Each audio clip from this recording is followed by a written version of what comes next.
to your point earlier, we did have special teams, and I was on one for a while, which I love, called our CSU team, our counter surveillance team. And they did just what you were talking about. We'd blend in. Yeah. So if the president was coming here and there was a crowd on Buckner Lane, whether they were demonstrating or just wanted to see the motorcade, we would dress appropriately. You know, I'd probably have jeans and a t-shirt on and a ball cap, blend in with the crowd to see, what are they saying? Are they saying, when he pulls out, let's throw eggs at the limo? Then we would step away, call the detail leader and say, hey, do an alternate route. So, you know, we had those teams that would just blend in to see, you know, are there any threats in the crowd that maybe the shift agents up on the stage can't see? Oh, okay. Interesting. So that's all I'll say. Yeah. Right, yeah. Without revealing too much more. I get it. From the business capital of the world, the Big Apple, New York's Middle Tennessee, it says here. Sounds riveting. Yep. This is the Mostly Middle Tennessee Business Podcast, a podcast about Middle Tennessee business owners and professionals. Mostly. Yeah, we try to keep it riveting. Thank you, Mr. Matt Wilson with the Mostly Marketing Podcast, for lending his voice to the intro for the Mostly Middle Tennessee Business Podcast. If you listen to his podcast, you'll hear my voice on his intro. That's how we roll. This is the Mostly Middle Tennessee Business Podcast, where we talk to Middle Tennessee business owners, entrepreneurs, and professionals, where we have real conversations that meander. They'll have offshoots, little rabbit holes, those kinds of things. And we talk about all things Middle Tennessee business, the struggles, the wins, whatever may come up. This is a video and audio podcast. You can check us out at MMTBP.com. That is MMTBP.com.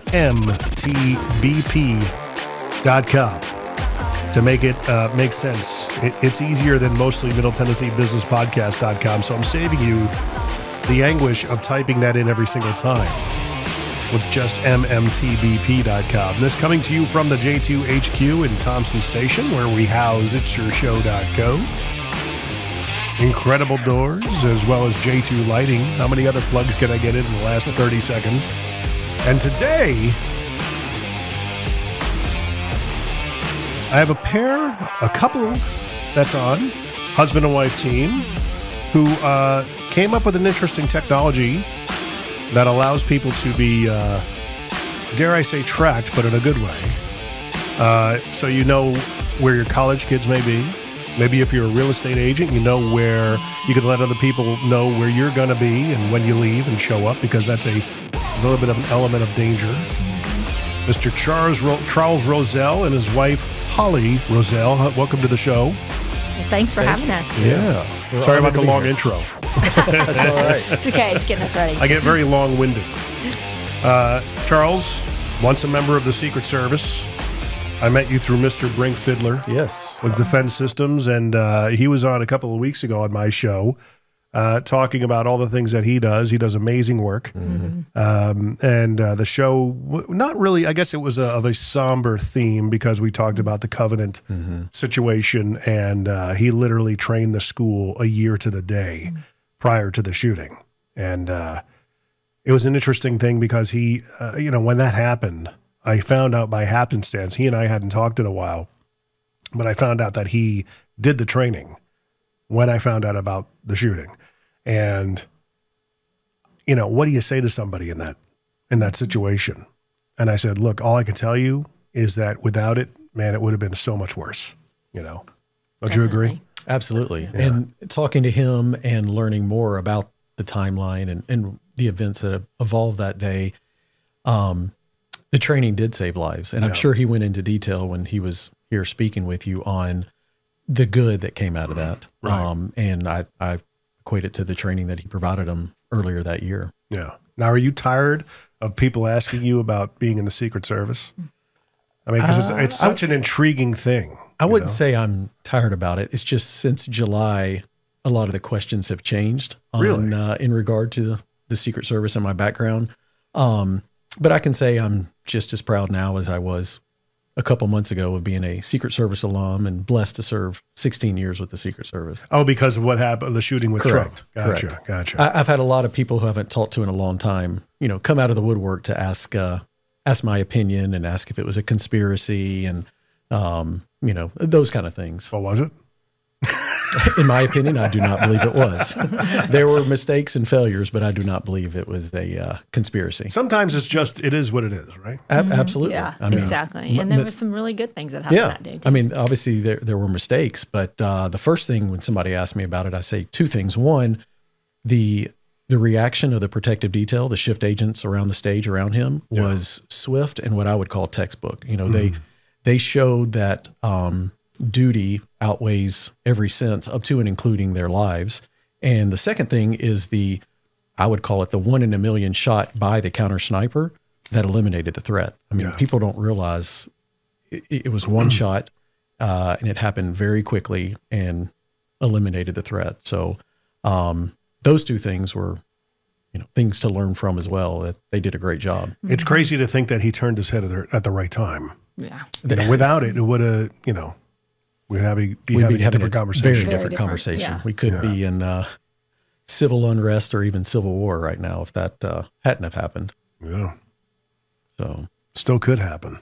Yes. We still have 2 more weeks. I know, right? And then afterwards. I mean, if after this, once it actually happens, if it doesn't go one way or the other, that's my prediction. Yeah. Will it actually end after Election Day, or is it going to be drawn out? Yeah. Well, I mean, I don't know. This is something we want to pontificate on this particular episode. I think people are so, there's such a fatigue to politics right now. People are just tired of it.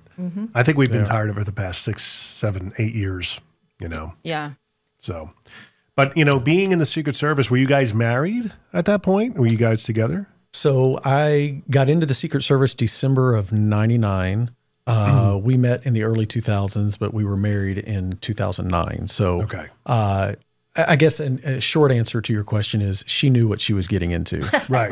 The great thing is, the great thing is I served most of my time with the Secret Service before we had kids. Right.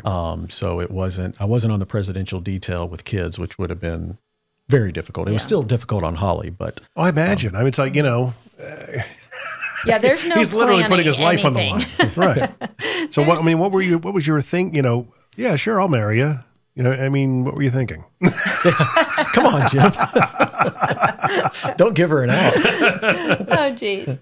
Well, first of all, he's an incredible person, and so I felt very blessed to meet him and to marry him. But yes, that was it's funny because the way that they create the shifts on the presidential details, that you get your shift for the week on Friday.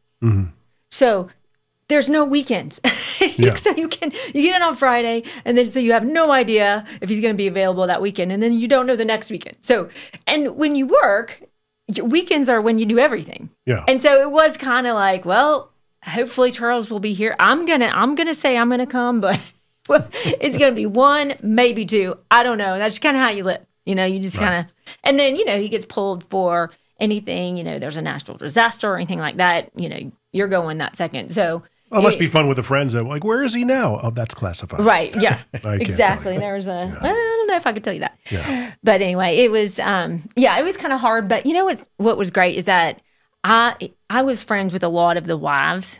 And so we all were kind of doing it together. Right. And that's same with the military, same with a lot of those organizations. You get a community, and then it makes it so much better. Yeah. So.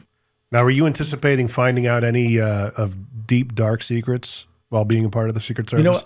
No pun intended. The one that I wanted to find out, Kennedy assassination. Exactly. Was there a second gunman on the grassy knoll? Yeah. And in full disclosure, I did not find that out. Yeah. But that's about it. Did you find out how compartmentalized everything is and all that fun stuff? Yeah, I found, yes. I short answer, yes. But I was hoping to find out a little bit more about the Kennedy assassination, but I did not. You think we're ever going to know the truth about that? Well, I would say since it's been what? It's been over 50 years. 63 years. Has it been 63? It's November 1963. My quick math. Yeah, that's right. I would say if we don't know by now, we might not ever know. I mean you'd have to have complete, utter societal breakdown where, where do you even find out where they keep the records of that? If there are even records. Right. I would imagine that a lot of the people that were involved at that time have long since passed. That, correct. Some of the truth about it kind of eked out a little bit more, but I mean, God knows. And it could be like the old children telephone game, that I tell you if I was a source and I actually know, and I tell Holly, and then by the time it gets to you 60 years later, it's not what I originally told Holly. Because even when you've got nothing to lose at the end of your life, I'm just going to blur it. It's like, no, the government's still there. Yeah, you go ahead and blur it out. You still got family members alive. Right. There's still something on the line. There's still people connected to you that we can, we can compromise. we can hold against you. Yeah, even though you've passed on, now their lives, your blood is on their hands. Right. Even though we actually neutralize them, so to speak. Yeah. So, I mean, it's like the end of The Rock with Nicolas Cage and Sean Connery, where he finds out like where all the deep dark secret. It's like hidden in a church pew or something in the middle of Nebraska. Right. And, he's looking at it as they're driving away. He's like, hey, honey, you want to know who really killed Kennedy? And, maybe it's one of those types of scenarios. And honestly, yes, I would like to know.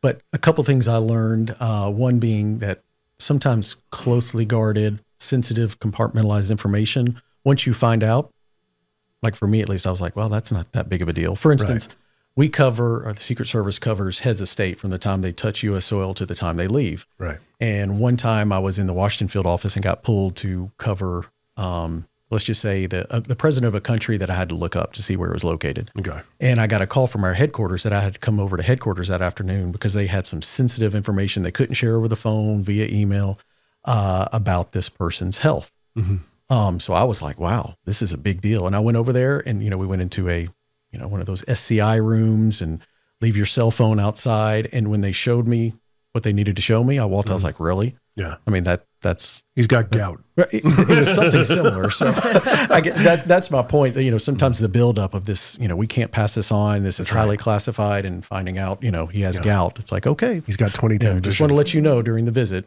watch out for the gout. That's right. Like, he's got a hangnail. Right. Is that it? Are you serious? This is what you pulled me aside for? I had to walk 3 blocks to find out that information and miss lunch.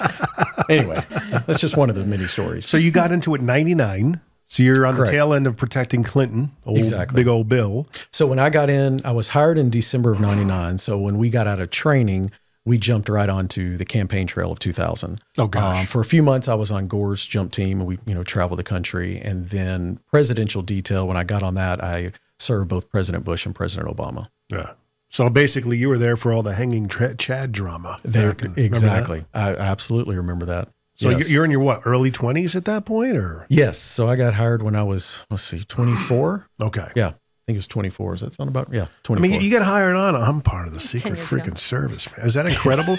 Yes. Was that incredible to you? It was. And I would say it was a buildup. Part of my story is I tell people my 8th grade trip to Washington, D.C., and I grew up around here in Franklin. The only thing I thought at that time was cool. Yeah. We went to all the Smithsonians, walked through the National Mall, and I was just like, yeah. But we did a tour of the FBI building back when they had public tours. And I remember walking through there. It's like, this is awesome. I want to do something similar to this. So that started my interest in federal law enforcement. And then when I went to Baylor University, I was still really interested in FBI or Secret Service. And I found out the Secret Service did internships. Mm-hmm. So I applied and got the internship in the Dallas field office. So I took a semester off from Baylor, did the internship. So, I felt like it was kind of placed in my heart early on, even in junior high. And then after the internship, I knew this is what I wanted to do. So it was a buildup. But yes, when I finally got the call, I think it was November of 99 that I'd been hired. It was a great day. Because it's not guaranteed you're going to get presidential protection detail. No, right? No. And that's another thing. You start your career path in a field office, and then after 6 to 8 years in a field office, you go to your protection phase. It could be president, vice president, former president. So yes, I was blessed to get selected to go to the presidential detail. Yeah. And I was just going to say they get a taste of it because they get pulled to do protection for all the presidents, even if they're not on the detail. Yeah. So they go ahead and travel and all of that, but so you get a taste of it, and then to be on the actual detail, I think was really exciting once you started that. And getting a taste of it, I'll paint the picture that wasn't on the brochure is if President Biden was coming. Is there a brochure? Well, when they show Air Force One and you're standing next to the man or standing next to Marine One. And I realized very quickly when I was assigned to the Washington field office, being in the president and vice president's backyard, basically, that if the president was coming here to be on your podcast, they'd have the post standers here 8 hours before he was going to arrive. And I might be the one standing at your front door, if it's raining, sleeting, snowing, or if it's 100 degrees, for 8 hours before he arrives. And when he arrives, he's with his presidential detail, those shift agents that, that you see on the news clips. So that was the taste of it, learning what goes on behind the scenes before you get to fly Air Force One and be a shift agent around the president. For the record, I did invite Obama on the podcast, and really, they politely turned me down. Oh, so well, they responded. They did. I mean, it was like, hey, he's kind of, and it was after. I don't think it was when he was president, so it was after his term. Right. I didn't vote for the guy, but I always thought he was a cool dude. Yeah, he'd probably be a very good person to be on your podcast. Don't give up. Right? No, I'll keep trying. Yeah. You never know. Yeah. I mean, he's still got the detail on him, I guess, now. He does. Former presidents continue to have the detail. It's obviously a lot smaller scale, as I tell people. If you're president, you're going to have the 25 to 30 car motorcade. It looks like a circus going through. No kidding. When you're former president, I would say it cuts in half overnight. I mean, it's crazy to think that, you're with these guys quite a bit of, you spent considerable time with Bush and Obama. Correct. You get to know them. Yes. Right. And especially the supervisors on the detail, the higher ups, because they're talking to them every day. Yeah. They're briefing them on certain events coming up. So, I'd like to say that, I became really good friends with Bush and Obama, but any of my former compadres listening would laugh. So yes, they see us, we see them on a daily basis and in their residence or outside their office. Yeah. But yes, there are certain people, supervisors included on the detail that form a relationship with them. Bush must have been hilarious. He just seemed like just, a huckster. Absolutely. And a jokester. I'll tell you a good story, and Holly's heard this story 100 times. So Bush came to Nashville. This was probably 2007, towards the end of his presidency. And whenever, at that time, I don't think they still do it, whenever the president came to your hometown, if you were part of the advance team, you could do a family photo with the president, after the event. So this was before we were married. So I was on the advance team. And, we worked it out through the lead advance and the detail leader that my parents could come backstage. He was speaking at Opryland at an event out at Gaylord. And we would meet in the loading dock where the limo was before he departed to go to the airport, get on Air Force One to fly back home. So, I was new to the detail at the time, so I was still a little nervous. So the detail leader was, when the president came back, he was like, Mr. President, Charles, he's on your detail. And of course, President Bush was very nice. Like, yeah, Charles, how you doing? He didn't know who I was. Yeah. And he went, and I want you to introduce you to Charles's parents, Mr. and Mrs. Roselle. So my mom looked at him and was like, Mr. President, thank you so much. I pray for you every day. He's like, thank you, Mary Lee. I really appreciate it. Then he looked at my dad, and my dad doesn't know a stranger. Mm-hmm. So they start talking like they're old high school buddies. And I looked at, and President Bush was very timely. You could set your watch to his schedule. And I remember the detail leader looking over at me kind of like, and I'm like, I'm about to lose my job because of my dad. So they started talking, and here's the best part of the story. Finally, they're, walking to the limo together, again, like they're old high school buddies. And he goes, Mr. President, I have one more question for you. He goes, what's that, Richard? He's like, what are the chances of the Texas Rangers winning the pennant this year? And without hesitation, Bush looked at my dad and said, probably about as good a chance as us catching Osama bin Laden. And they both started laughing like old high school buddies. They were like high-fiving. He was helping them into the car. My dad thought it was hilarious, but I seriously thought that I was going to get a call from D.C. that night. Like, you don't need to fly back. Wow. You're done. But nothing happened. But it's a long, funny story to show that, yes, he was a great guy. Him treated us very well. And Obama did too. They were good people.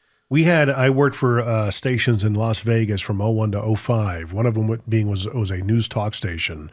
And one of our guys would always be on the detail whenever Bush would come to town to go to the press junkets. I think it was mostly when he was campaigning in 04. Okay. So he would come and do an event out there, and he would tell us about being a part of, I guess, the detail. I guess whoever was involved with the press junkets went with you guys in the detail once he got off the plane to the event. Correct. And he says, you're doing like 90 miles an hour the whole time on like surface streets. Yeah, in the motorcade. Yeah. Yeah, so that was one of our duties. It would be, you're the press agent. Yeah. So then if you're the press agent for the day, you're assigned in the motorcade to the press van. So you're sitting in there with the press agents. And I remember they basically just told me, keep your mouth shut. Yeah. Like in there, you can be nice to them and smile, but don't say anything that they're going to catch, because they'll put it out there. Yeah. But no, I got to know some of them, and they were good people. But nice. Yes, we do have a press agent. So Holly, at that time, you meet President Bush. You're not married. You're engaged at that point, or? Let's see. So we got married in 2009. So at the end of his presidency, we were dating. Yeah. Okay. I would say. So when you came to that White House Christmas party and met President Bush, we were still dating. Is that the event that we were like, I'm all in?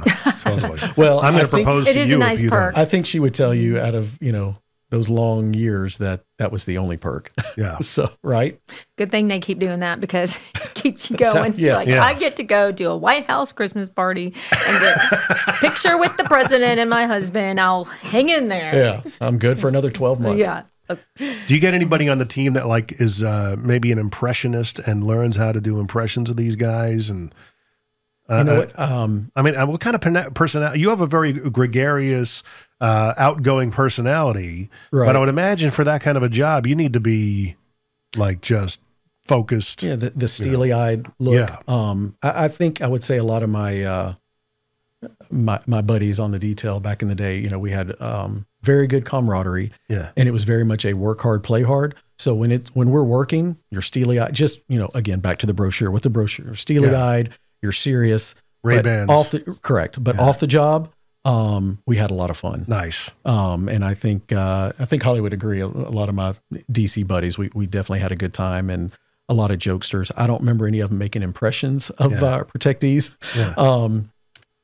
They might now that they're out of the service, but I would say we definitely had a good time. So you weren't there with Bush at 9/11 or anything like that. So actually, yes. So I was assigned to the Washington field office when I first got hired. So I was there. So September 10th, 2001 was my first assignment at the Pentagon. So whenever the president leaves to go out of town, he takes Marine One from the south grounds of the White House, the helicopter. It's about a 10 to 15 minute helicopter ride to Andrews Air Force Base, where he gets off the helicopter, boards Air Force One to go wherever he's going. So that day they were setting up for a picnic. I think it was a congressional picnic on the south grounds of the White House. Because of that, Marine One couldn't take off and land there.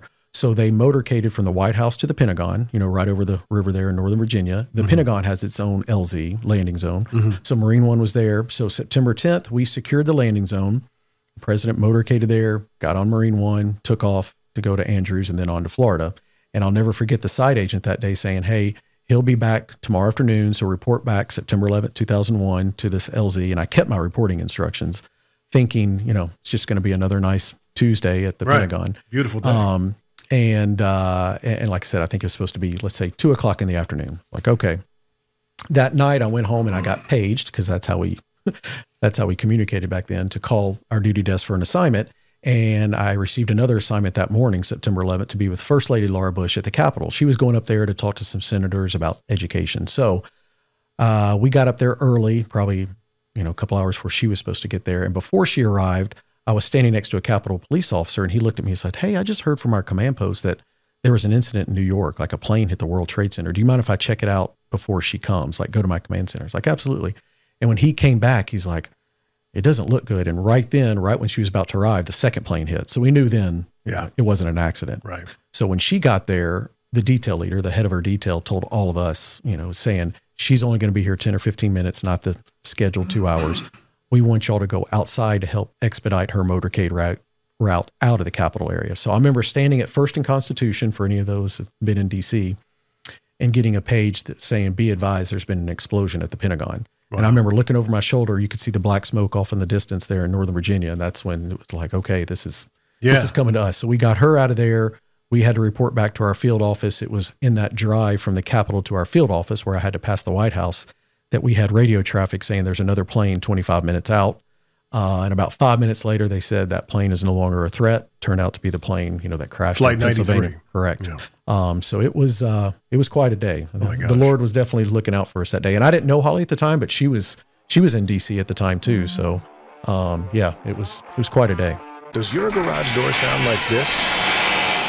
If it does, it's screaming for help. Call Incredible Doors, 931-348-DOOR. We're making garage doors in Murray and Williamson counties work better, sound better, and, spring better. We just make them incredible again. Incredible Doors in Spring Hill. When your door's springs break, you need remote reconnections, opener installation, or just about anything to do with your garage door, go to IncredibleDoors.com or call 931-348-DOOR. Follow us on Facebook for specials on maintenance visits, key pass, and other items. 931-348-DOOR. Now, Holly, what were you doing at that time? I mean, tell me a little bit about you. We got to dive into all things Holly now. No, he's a lot more interesting. So No, that's this not true. can be much shorter. I actually, in my DC time, not right then, but when I came back and started dating him, I was working at Walter Reed National Military Medical Center. And that was kind of during the throes of Operation Enduring Freedom and Operation Iraqi Freedom. And I worked at military with the Military Advanced Training Center, and that's the amputee center.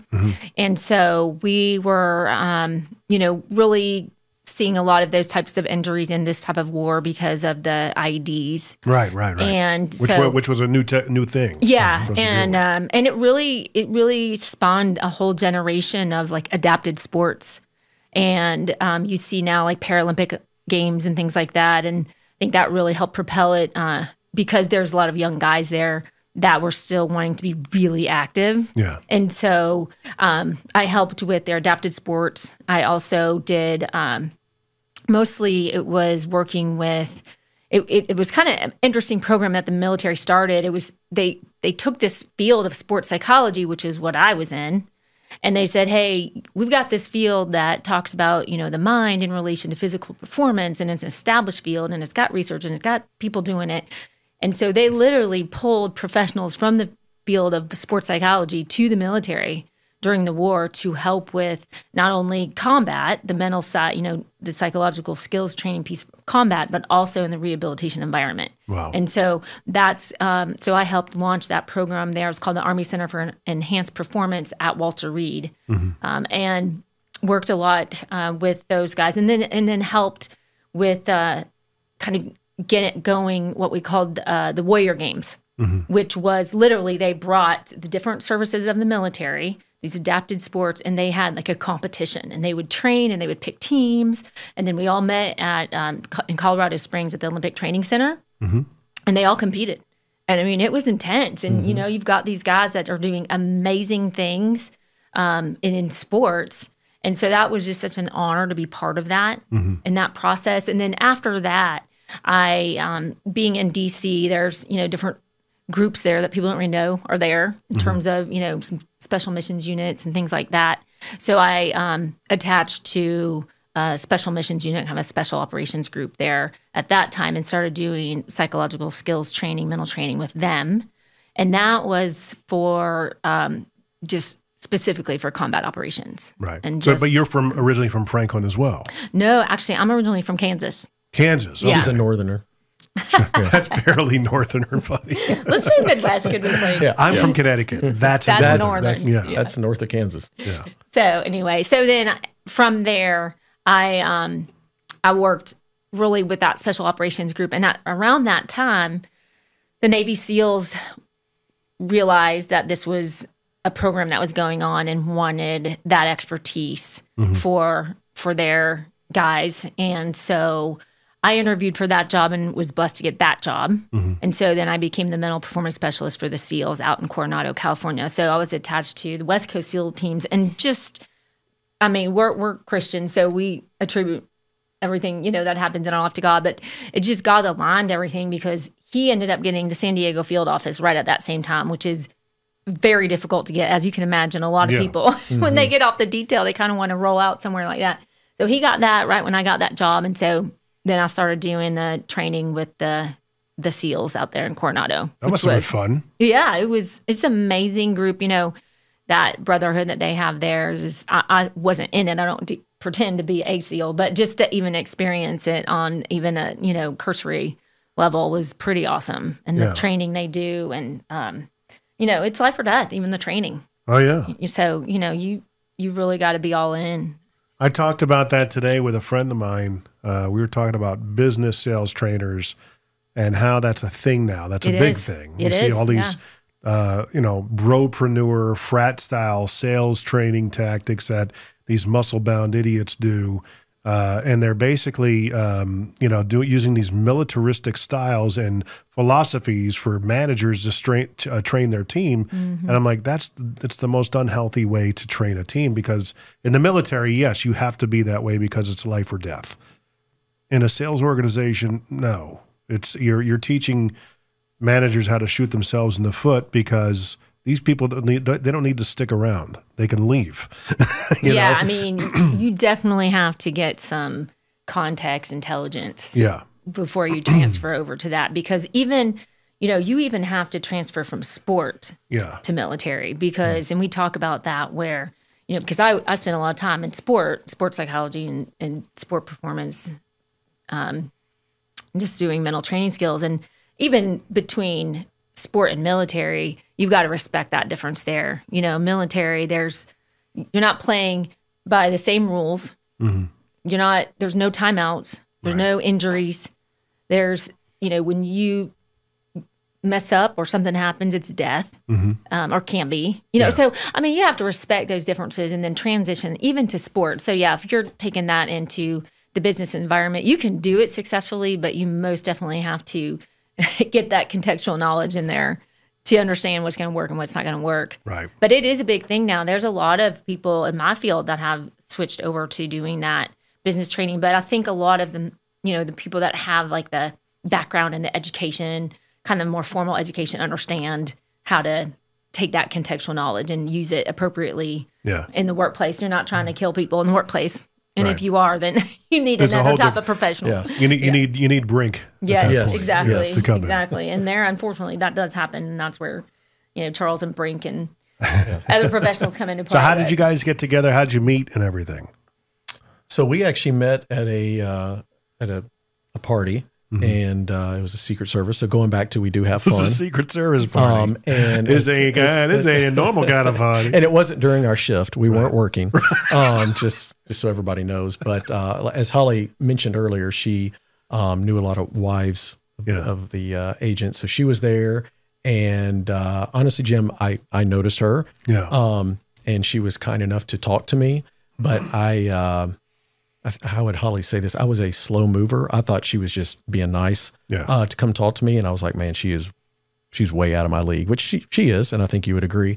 So it took me a while for us to start dating, like a couple of years. Yeah, you were a little slow. Yeah. And that she's being nice. You were really slow. But she actually ended up moving, while we were getting to know each other, she moved to upstate New York to Ithaca to get one of her masters, then out to Denver to get her second master's and PhD. So we started dating seriously once she got further away in Denver, did the long distance thing, and then she moved back to DC. Nice. Would you say that's somewhat? I mean, a couple of years it took you to make your move? In his defense, I was long distance. Thank you for rescuing me. Okay, go ahead. So it took, he had a little bit of grace there with why. But once I moved back to DC, then it was kind of like, hey, buddy. It's right. Yeah. It's right here. Like, what's going on? I have to go all the way out to the Rockies to see her. So you get into you're in the secrets. I got to ask this. I mean, is it pretty much, as far as the attire, is it all the same and you get it from the same government issued outlet, or you got to buy your own stuff, or how does that work? Yes, is the short answer. You look, especially on the detail, you dress very similar, and it was pretty much dark suits and white shirts, and I'm not wearing crazy paisley ties or pink socks. So it's very, you blend in. But I just want to let all the listeners know that I paid for all my own suits. I paid for those Ray-Bans. They weren't government issued like they are in the movies. Right. But you dressed very similar, in white shirts, maybe every now and then a blue shirt. Like as a taxpayer, I wouldn't have a problem with the government picking up that tab. Yeah, I think most people were surprised when they found out that, the smoke and mirrors about government issued Ray-Bans and, the suits like Men in Black that we might look like that, but we're going out and purchasing it ourselves. But I mean, you didn't have like Jarvis AI in the glasses like Tony Stark. No, maybe now, but not back in the early 2000s. I think you're onto something. Yeah, I know. I mean, if they're not, get a sponsor. I will have to say that, dude. I mean, that's the thing is like, they were. I mean, it was everybody. Hey, we just use Ray-Bans. That's the brand we use, but you can get whatever you want. You could get whatever you want. Really? But like most things in life, you find like the head of the detail or somebody that you look up to. If they have this kind, then hey Jim, what kind of those? And then I get them. Then so it's one of those. But there would be things in the field office or on the detail, like, hey, if we buy in bulk, we can get a better price. So we're going to do a big purchase of these kind of Ray-Bans, and they'd put the email out and everybody'd sign up, and then guys, I saw them at Costco. Right. They're on sale. Somebody probably got a good cut. We got coupons. Right. Gosh. We used Groupon back then for our Ray-Bans. I don't know if that's still a thing. Saw some dude unloading a whole bunch of these on Craigslist. Right. At 1600 Pennsylvania Avenue. That's right. We got him. I saw some guy on MySpace. I'm in his top 8 friends. Right. I sent him a Hotmail request. So Ray-Bans if I were at Ray-Ban, I'd be like, we'll give you all the glasses you need, just make sure the logo is prominently displayed, right? Yeah, and you would think between Ray-Bans, I feel like Oakley's were worn a lot, especially by some of the special teams. Is that one of the guys with that had the mullets, pretty much, or business in the front and party in the back? Yeah. So I feel like Maui Jims, Ray-Bans, and Oakley's were the big ones. Really? But unless I missed the day, I still had to buy all my sunglasses and suits. Maybe you have another agent on here, and they'll be like, no, they paid for them. So. But yes, we would buy in bulk sometimes, but nobody tell Roselle. Right. Yeah. It might be one of those things. That's one of those secrets you were looking for that they didn't tell me. So you get out of it. You're out of the Secret Service as of when? December, end of 2015 is when I transitioned to the private sector. So we were in San Diego at the time. We had a 3-year-old and an almost 1-year-old, and transitioned to the private sector. And it was great because I went to work for a buddy of mine who was former service. So he helped me a lot in that transition. He was head of security, and I was director of physical security at a biotech company in San Diego. And it was great because I learned a lot about talking to others about the value of security. Because one thing in the Secret Service, I never dealt with HR or a CFO or C-suite. My upper level management were all former agents that just rose up the ranks. Yeah.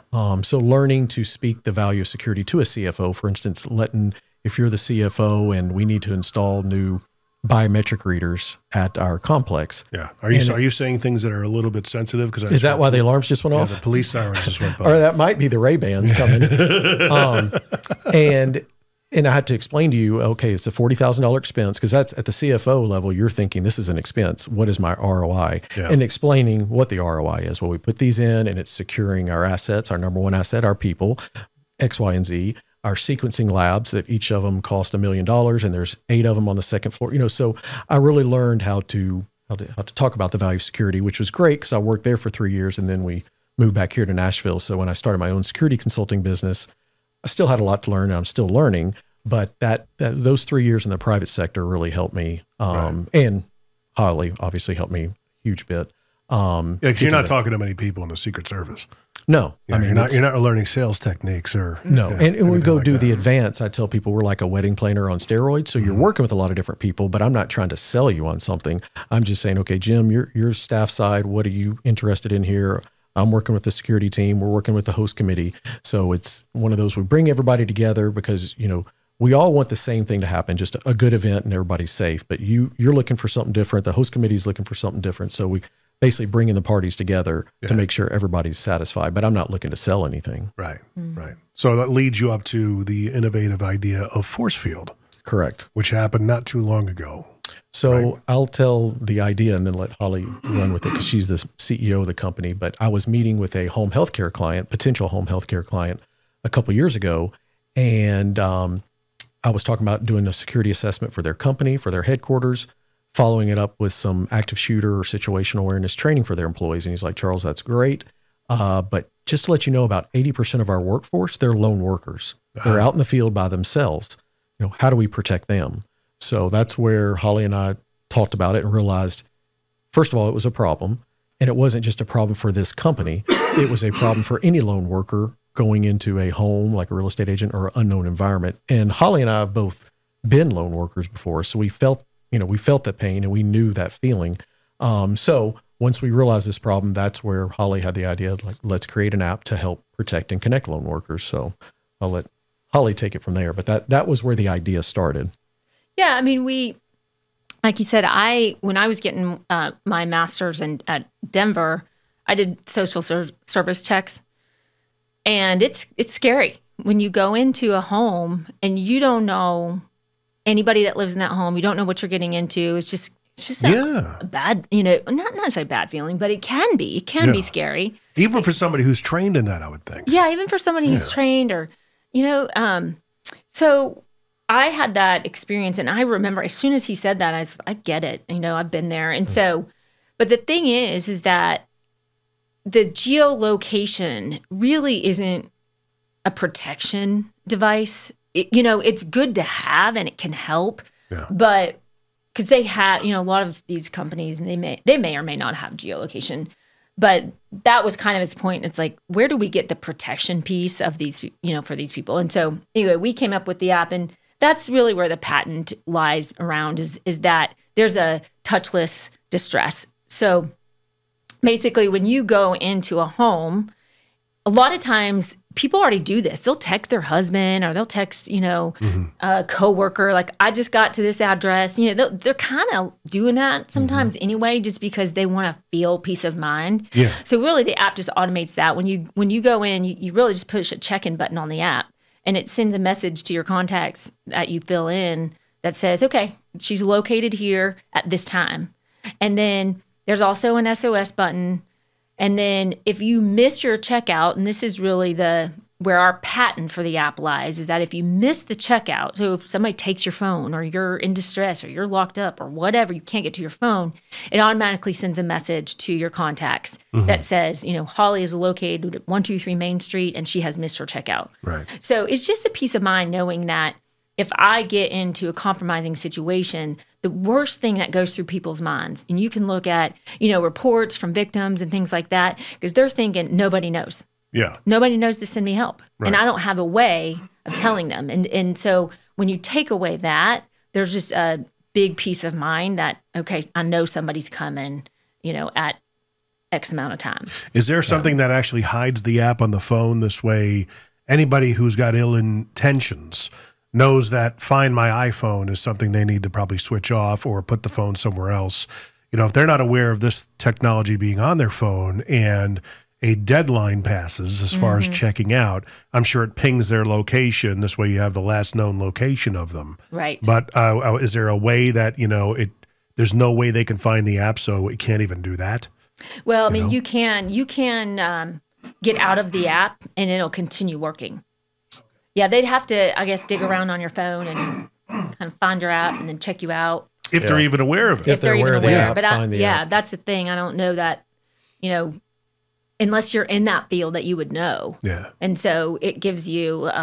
But the amazing thing to me is that you had, people that were in situations like that in that line of work. Then you thought of realtors going out and doing this. But immediately when I first met you guys, I met you before break, but when I met you first at the Talk of Music City Real Estate, check those guys out. TalkMusicCity.com.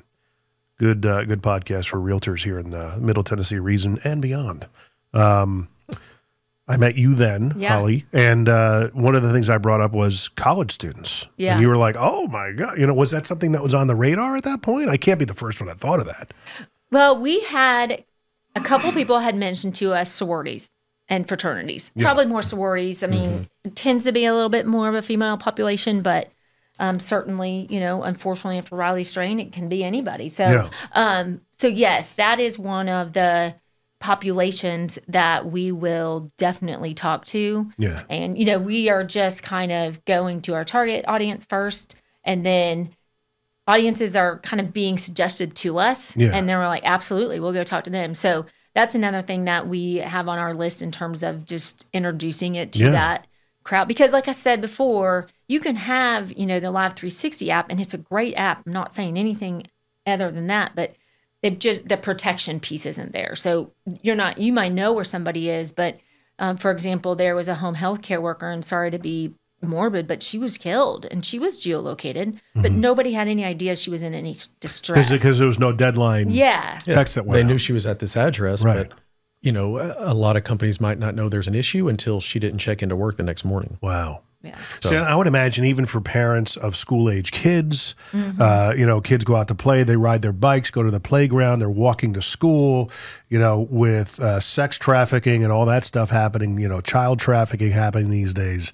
this would be invaluable, because you'd be able to know right to the minute and where they were the last time. So you can deploy and dispatch somebody out there and hopefully catch somebody that's not too far away, if the kid's in a van or something like that. Yeah, because that first 24 hours after something happens is a critical. Yeah. If you can catch somebody or get clues onto where they are, then it increases the chances of finding them significantly. And so, our daughter will definitely have this app when she gets a phone. She's not there yet. She's begging for one. Yeah, if she's watching. Yeah, she will be 12 in 2 weeks. Yeah, so maybe in 4 years. I don't know. She might wear it down. She's already starting. But. Like Holly said, our focus initially, because we had met with that client, was home health care, so business to business. But then, there's a wider, as Holly mentioned, the more we start talking to people and getting the word out, it opens up. And so that's why we have business to consumer model for real estate agents. But Holly, for example, she uses it when she goes for a run.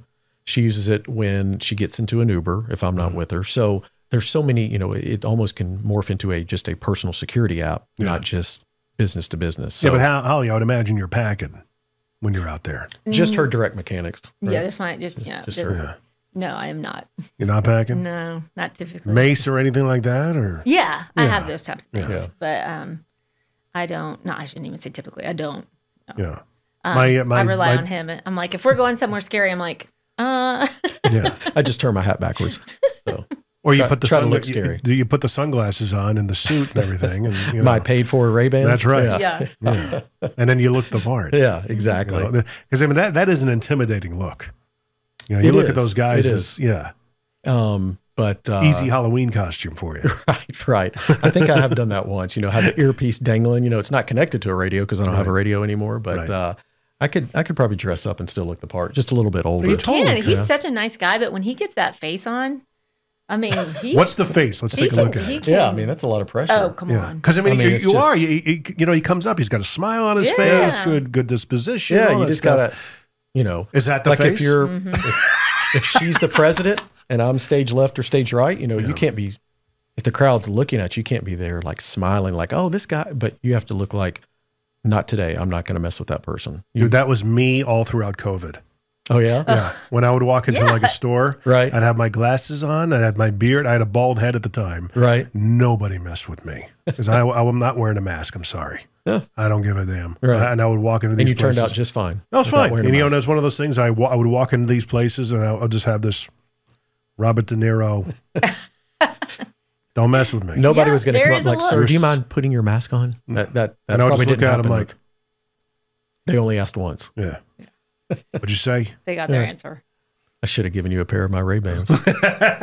Well, actually, I do have a pair of aviators. Oh, yeah. And maybe they were part of the ensemble at that point. That helped. Yeah.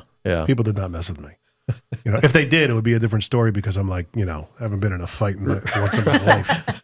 It's all just, it's all smoke and mirrors, right? It's total just physical signaling at that point, nonverbal signaling. Yeah, so you get it. You get an agent. Yeah. Right. But I mean, you're such a happy, gregarious guy. I can't imagine you with the stone cold look on your face. Got it. You never see too many smiling Secret Service agents like cutting up. You don't see too many of them on the job, which you don't want to see. But right. Like I said, you get to know us, or at least around the president, you want to have those guys easily identifiable. But I imagine you got to have nondescript. They're meshing with the crowd, right? Looking at people. I mean, that's the other thing is like, could you look into a crowd and identify somebody? I was like, they don't look right. I mean, yes, that's got to be such a valuable talent. It is, and it's almost. And I wouldn't say, I went through 6 months of training and now I got it. It's kind of ingrained through training, being in the field office, because that's one reason you go to a field office first and do investigative work, because you're doing suspect interviews, you're doing body language. So you're right. You start seeing like, well, you're saying one thing, but your body's saying something else. Yeah, and there's obvious things. If you're at a rally site where the president's speaking and you're monitoring the crowd and everybody's cheering, but there's that one guy or girl, probably a guy, that has their hands in their pockets the whole time. Or, like people say when it's hot outside, but the one person in a long trench coat. I mean, there's certain cues that are obvious, but other ones, if you see somebody in the back, but when the president goes to work a rope line, you see him make a beeline for the rope line. Like, is that just because they're really excited, or is there, and to your point earlier, we did have special teams, and I was on one for a while, which I love, called our CSU team, our counter surveillance team. And they did just what you were talking about. We'd blend in. Yeah. So if the president was coming here and there was a crowd on Buckner Lane, whether they were demonstrating or just wanted to see the motorcade, we would dress appropriately. You know, I'd probably have jeans and a t-shirt on and a ball cap, blend in with the crowd to see, what are they saying? Are they saying, when he pulls out, let's throw eggs at the limo? Then we would step away, call the detail leader and say, hey, do an alternate route. So, you know, we had those teams that would just blend in to see, you know, are there any threats in the crowd that maybe the shift agents up on the stage can't see? Oh, okay. Interesting. That's all I'll say. Yeah. Yeah. Without revealing too much more, I get it. So Holly, what are some of the challenges now that you've had the technology is in play for about a year? Not quite. We've been on the Apple Store and Google for about 4 months now. 4 months. Yeah. Well, How are things going with it? It's good. It's good. You know, for a while we just did kind of a soft launch. And got, you know, friends and family and, you know, just kind of some friendly business partners to test it out. And that was good because with technology and these apps, you've got Apple Store and their platform and, you know, they're this and they're that. And then you've got Google and they're this and they're that. So that's been a challenge. And then just, I think the development is just constantly there, you know, your servers and your this and that. So that's probably been our biggest challenge is just getting through the technology. The apps and development, they always take longer than you think. But now that we're, you know, mostly on the other side of that, there's always going to be, you know, stuff. We're excited because I've been so in the weeds with development so long. I just remember so many times being like, I can't wait till this is done and we can, you know, get it out there. There's so many times I'm like, now we're here. So we're in the fun part now. I mean, there's still challenges for sure, but and they're gonna be. It's a work in progress. Exactly. Yeah. So I think we're excited about this phase now, and you know, we've got some really good support. Like Fred Goad, who started WebMD, is backing us, and we've got some local. You know, we got a little bit of investment money, not a lot, but a little bit, and well, it's a lot to us. We're very grateful for it. But you know, of some really amazing businessmen in this area that are supporting us. So we feel very blessed to finally be at a spot where we can get it out because we really believe in it. You know, like I said, it's a good product. I've been there, and it's scary, and just to have that peace of mind and just to know, okay, somebody's going to know something happens to me is something that we both, you know, we're pretty passionate about. Yeah. And it's needed now because, I mean, it's, you know. It's a scary world. It's a scary world for a reason, you know, and I can go into all that fun stuff. But I've done it in past episodes with my pendulum theory. So okay, well, yes, whatever that is, it probably would help. The app would help. We're excited about it because it has been an idea and then a prototype and in the development, and now it's a product and a business. So now, over the years, we've had so many people. That's a great idea. And now it's let's get it into the hands of people so they can use it and see the value and have that peace of mind and feel, as the messaging on the app says, protected, connected, valued. So that's the exciting part. It's just now we're executing on the idea. And the website is forcefieldnow.com. You can go there and find out more about features and pricing and things of that nature. Is there a pricing structure for like a consumer, just a consumer level? Yeah. Right now we've got, it's $9.99 a month. Okay. And so we, you know, we feel like that's a really fair price for, you know, what it does. And then for the companies, it's around that. You know, they get a dashboard where they get to geolocate their employees. But not just that. They see what time they check in. They see what time they check out. They see any SOSs. They see any missed checkouts. So for the business-to-business model, they get a dashboard. So it's a little bit more per employee per month. But I could see this almost being rolled into some of the, like the Asana type of technology that's out there where it's workflow management, where you have teams and stuff like that. I don't know, it could be an integration and partnership collaboration, if you will, there. But right now, it's a matter of being first in the mind rather than first in the marketplace play for you guys, and that's a marketing play. And getting the word out there. What's the plan for that? 100%. Well, we are starting some digital marketing. And so, you know, you've always kind of got to have that piece of it. Just kind of your social media and things like that. We met with a marketing company, but it's also a lot of it's grassroots too, to just be totally honest. You know, we're just things like this. We're so grateful to be on here talking to people asking our investors to help network us.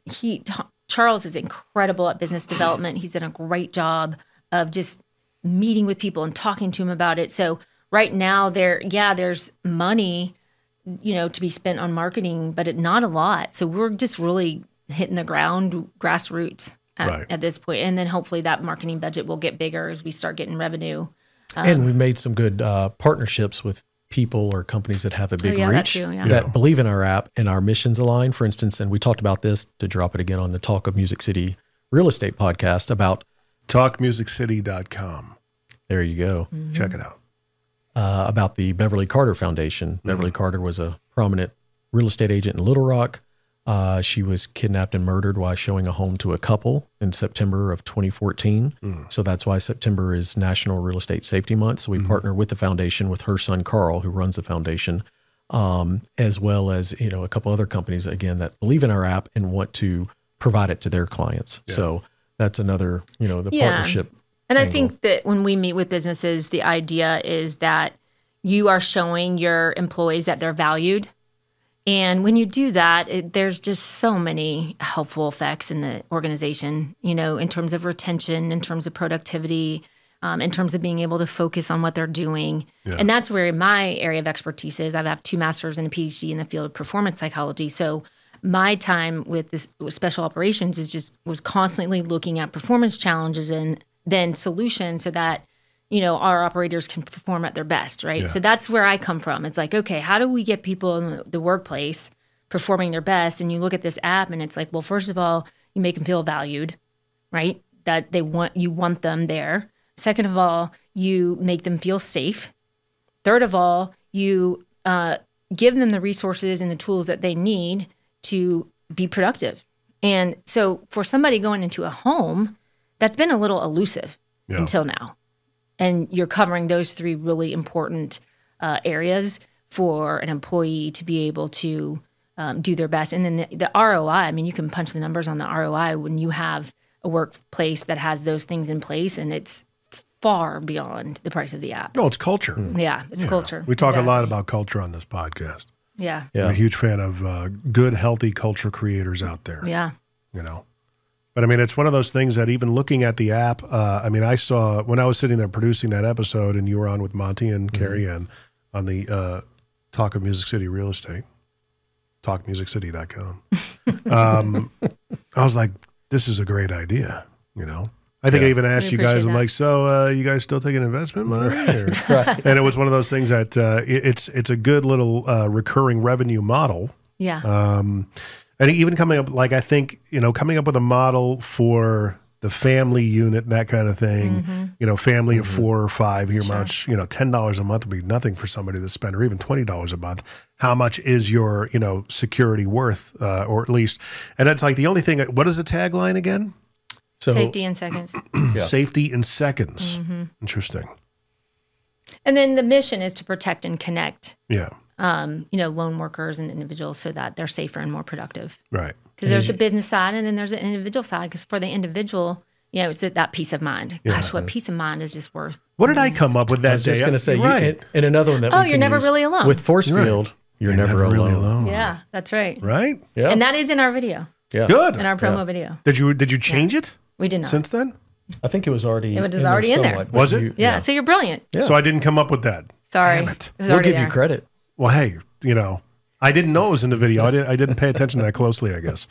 But because I was busily taking notes. That's you're never alone. That's a great. That's just lead with that. Absolutely. Yeah. When your kids go out there, and there's so many scare tactics you can use in a video, especially in a TikTok, Instagram reel scenario. Mm-hmm. Yeah.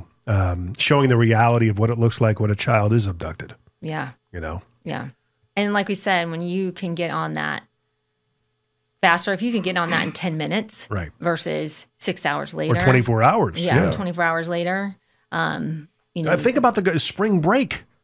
The people that go down, the Aruba or whatever and stuff like that, and then you never hear from them again. Mm-hmm. Imagine those possibilities. Yeah. There's so many applications. And I think as a parent, that's gonna, that's where that peace of mind comes in too. Because, sometimes college kids think they're invincible, but parents know they aren't. Yeah. Yeah. But I mean, as long as you're using it. As long as you're using it. Yeah. Right. And it's so easy to use. It takes 5 seconds to check in, and we did that on purpose. We made it really simple, easy to use, very simple. You push in your location, your check-in time, your checkout time, you push a button and you're done. So it's on the app stores now. Yes. Have you seen any revenue from it? I mean, decent? What, if you want to disclose numbers, you just want to, put a basic gauge on it, I'd love to know. Well, we have seen, yes, we are getting users and downloads and... Exceeding your expectations? I would say, and for the business app, yeah, actually. I mean, with the amount of, companies that are kind of in the sales cycle, it's been a lot. Yeah. And we're excited about that. I could see this, affiliate programs with guys like, yourself, Charles, and Brink. Right. Just, hey, tout us in your presentations as an extra layer of protection. And, you have your own affiliate code. They get a piece of the action, so on and so forth. We actually just started that. Yeah, that's what we're doing with that distributorship model. Okay.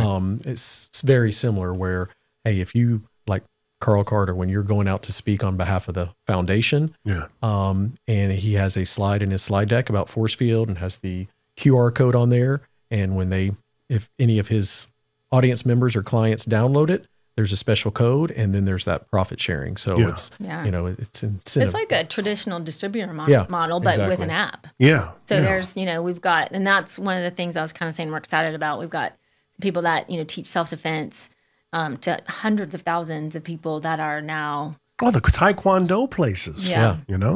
Because there's one in particular, a gentleman we're working with who focuses on females, real estate agents, nurses, sales professionals, and he's gotten in front of almost 1 million females over the last, I would say, 5 years. So he loves the app because he knows he can provide, it's just another essential tool he can provide to his clients. So we're excited about how people like that who have a big reach and a large audience can help get the word out. And you said this is a patented technology in terms of the quickness and ease of checking in, checking out kind of thing. Yeah. Is it something that a Life 360 can just duplicate and implement in there? I mean, it's a machine process patent, so it's mostly surrounding the whole process. Yeah. All right. So and the missed checkout being sent, and so.